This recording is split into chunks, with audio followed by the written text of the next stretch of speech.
So we are about to dip into Williamsburg, Virginia, where the new governor, Abigail Spanberger, former intelligence agent, has got a very interesting resume and a lot of attention. Let's listen in.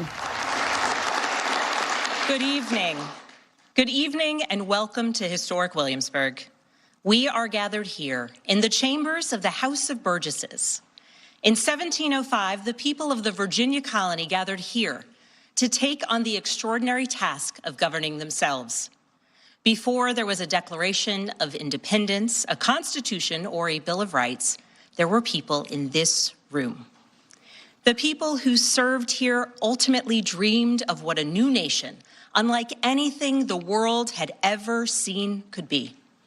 The United States was founded on the idea that ordinary people could reject the unacceptable excesses of poor leadership, band together to demand better of their government, and create a nation that would be an example for the world. And this year, as we celebrate 250 years since America declared our independence from tyranny, I can think of no better place to speak to you as we reflect on the current state of our union. Tonight, as we watched our nation's lawmakers gather for a joint session of Congress, we did not hear the truth from our president. So let's speak plainly and honestly. And let me ask you, the American people watching at home, 3 questions. Is the president working to make life more affordable for you and your family? Is the president working to keep Americans safe both at home and abroad? Is the president working for you? As I campaigned for governor last year, I traveled to every corner of Virginia, and I heard the same pressing concern everywhere. Costs are too high in housing, healthcare, energy, and childcare. And I know these same conversations are being had all across this country. Because since this president took office last year, his reckless trade policies have forced American families to pay more than $1,700 each in tariff costs. Small businesses have suffered, farmers have suffered, some losing entire markets. Everyday Americans are paying the price. And even though the Supreme Court struck these tariffs down 4 days ago, the damage to us, the American people, has already been done. Meanwhile, the president is planning for new tariffs, another massive tax hike on you and your family. And Republicans in Congress, they remain unwilling to assert their constitutional authority to stop him. They're making your life harder. They're making your life more expensive. They're even making it more difficult to see a doctor. Rural health clinics in Virginia and across the country are already closing their doors thanks to the so-called One Big Beautiful Bill, championed by the president and Republicans in Congress. And tonight, the president celebrated this law, the one threatening rural hospitals, stripping health care from millions of Americans and driving up costs in energy and housing, all while cutting food programs for hungry kids. But here in Virginia, I am working with our state legislature to lower costs and make the Commonwealth more affordable. And it's not just me.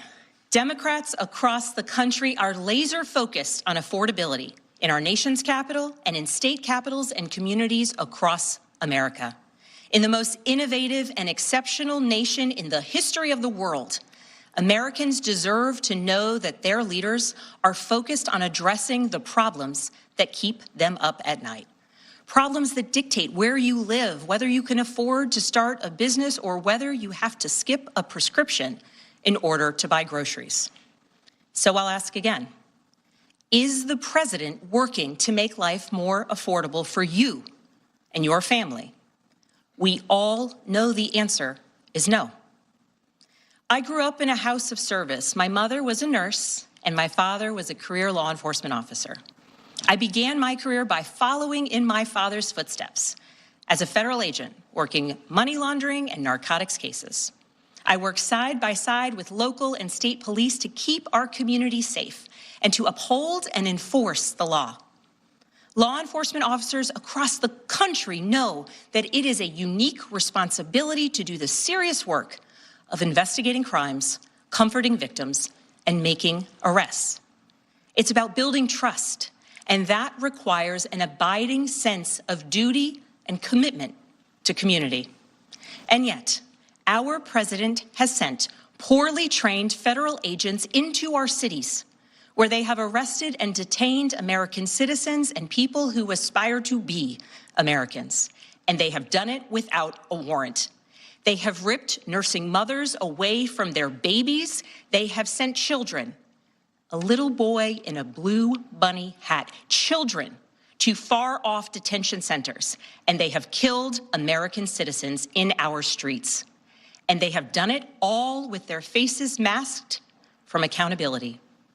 Every minute spent sowing fear is a minute not spent investigating murders, crimes against children, or the criminals defrauding seniors of their life savings.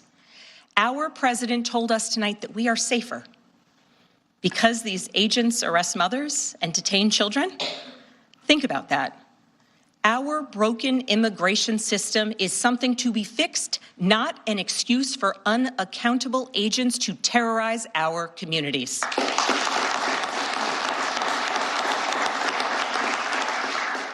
After working in law enforcement, I continued my career of service as a CIA officer, working undercover to protect the United States and our allies from global threats, terrorism, nuclear weapons, and the aggression of adversarial nations around the globe. But as the president spoke of his perceived successes tonight, he continues to cede economic power and technological strength to Russia, bow down to China, bow down to a Russian dictator, and make plans for war with Iran. Here's the truth. Over the last year, through DOJ, mass firings, and the appointment of deeply unserious people to our nation's most serious positions, our president has endangered the long and storied history of the United States of America being a force for good. So I'll ask again, is the president working to keep Americans safe, both at home and abroad? We all know the answer is no. In his speech tonight, the president did what he always does. He lied, he scapegoated, and he distracted. And he offered no real solutions to our nation's pressing challenges, so many of which he is actively making worse. He tries to divide us. He tries to enrage us, to pit us against one another, neighbor against neighbor. And sometimes he succeeds. And so you have to ask, who benefits from his rhetoric, his policies, his actions, the short list of laws he's pushed through this Republican Congress? Somebody must be benefiting. He's enriching himself, his family, his friends. The scale of the corruption is unprecedented. There's the cover-up of the Epstein files, the crypto scams, cozying up to foreign princes for airplanes and billionaires for ballrooms, putting his name and face on buildings all over our nation's capital. This is not what our founders envisioned, not by a long shot.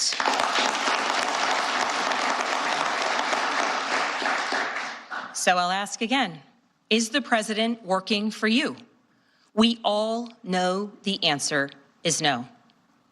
But here's the special thing about America.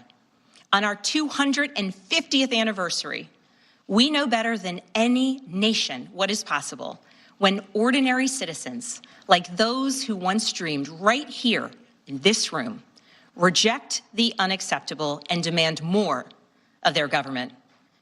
We see it in the determination of students organizing school walkouts all across the country, whose voices are becoming so powerful that the governor of Texas seeks to silence them. We see it in the bravery of Americans in Minnesota standing up for their communities, from peacefully protesting in sub-zero temperatures to carpooling children to school so that their immigrant parents are not ripped away from them in the parking lot. As a mother of 3 school-aged daughters, I am inspired by their bravery, but I am sickened that it is necessary. And Americans across the country are taking action. They are going to the ballot box to reject this chaos. With their votes, they are writing a new story, a more hopeful story. In November, I won my election by 15 points.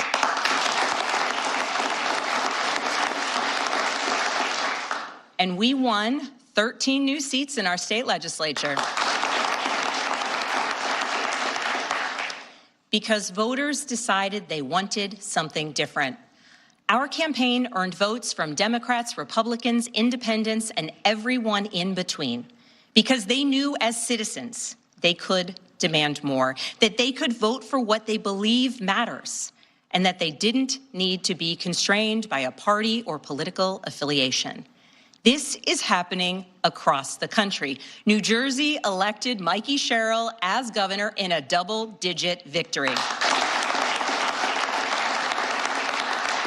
Democrats flipped state legislative seats in places like Georgia, Iowa, Mississippi, and Texas. The list goes on and on.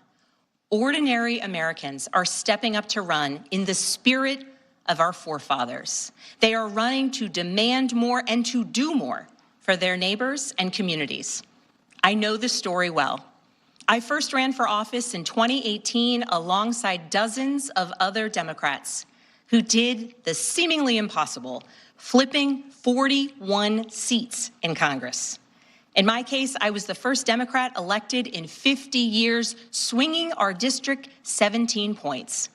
Those who are stepping up now to run will win in November because Americans, you at home, know you can demand more and that we are working to lower costs. We are working to keep our communities and our country safe, and we are working for you.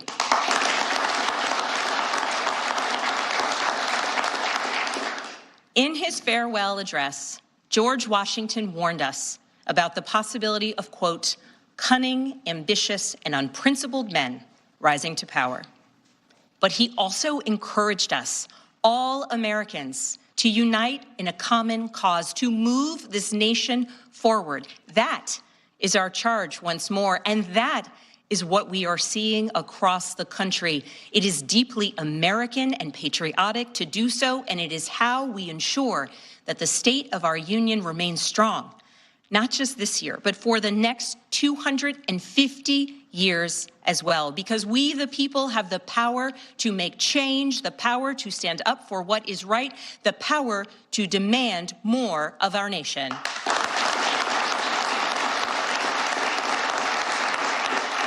May God bless the Commonwealth of Virginia, and may God bless the United States of America.